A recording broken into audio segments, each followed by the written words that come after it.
आपल्या भारताला स्वातंत्र्य मिळून इतकी वर्षे झाली, पण तरी देखील अजूनही गावाचे तेच हाल होते. बाकीच्या सगळ्या गावांचा विकास झाला, पण मात्र अजूनही आपल्या गावाचा विकास झालेला नाही. गावात पावसाळ्यात गाट्या पाण्याचं येणं जाणं बंद होतं. गाटा पाण्याचं म्हणजे चिखल पाण्याचं, गाटा पाण्याचं याचा अर्थ आहे चिखल पाण्याचं. म्हणजेच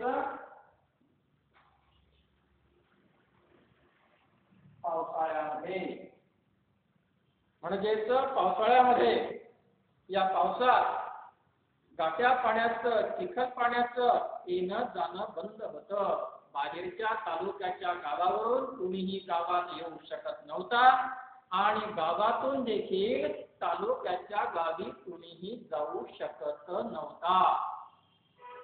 गावातले लोक अचानक बिमार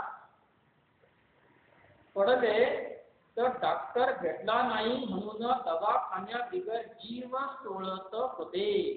आणि अचानक गावातले लोक जर समजा आजारी पडले, बिमार म्हणजे आजारी, ते आजारी जर पडले तर वेळेवर त्यांना औषधोपचार सुद्धा त्यांना मिळत नव्हता आणि औषधोपचाराशिवाय गावातील लोकांचे प्राण जात होते.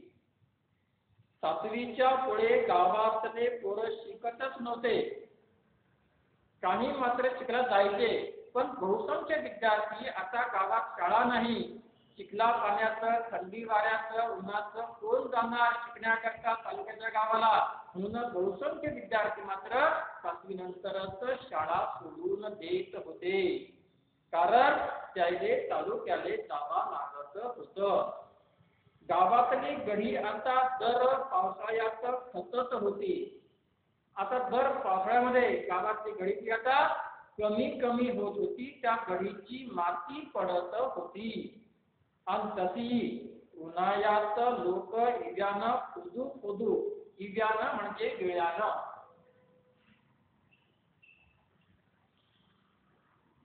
इव्यानं म्हणजे गिळ्यानं.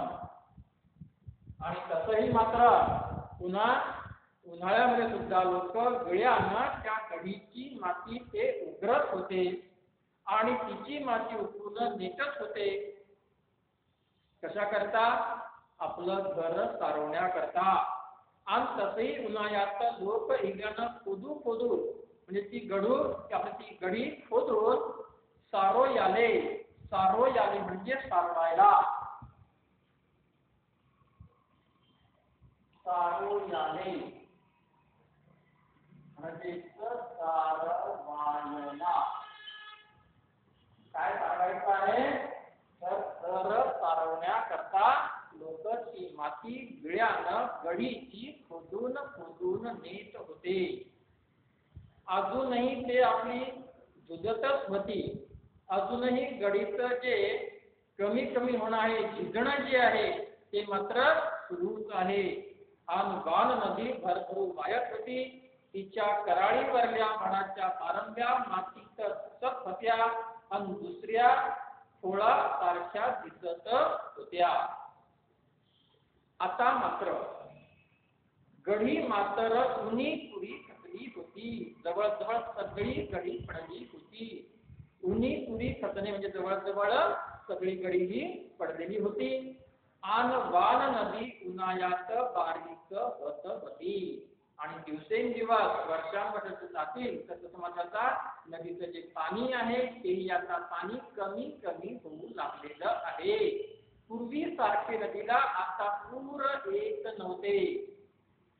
तिच्या कराळीवरल्या त्या नदीच्या काठावरच्या वडाचेही उन्हाळ्यात पान गळत होते. आधी उन्हाळ्यात त्या वडाची पानगळ होत नव्हती, पण आता मात्र त्या वडाची पानगळ सुद्धा होऊ लागलेली आहे. आणि उदासपणा म्हणजे खिन्नपणा.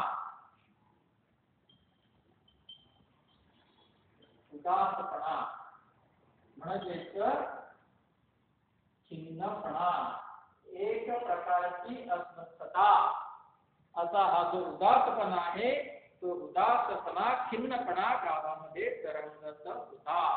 कुठलंही चैतन्याचं वातावरण गावामध्ये गुरुजींना दिसत नव्हतं.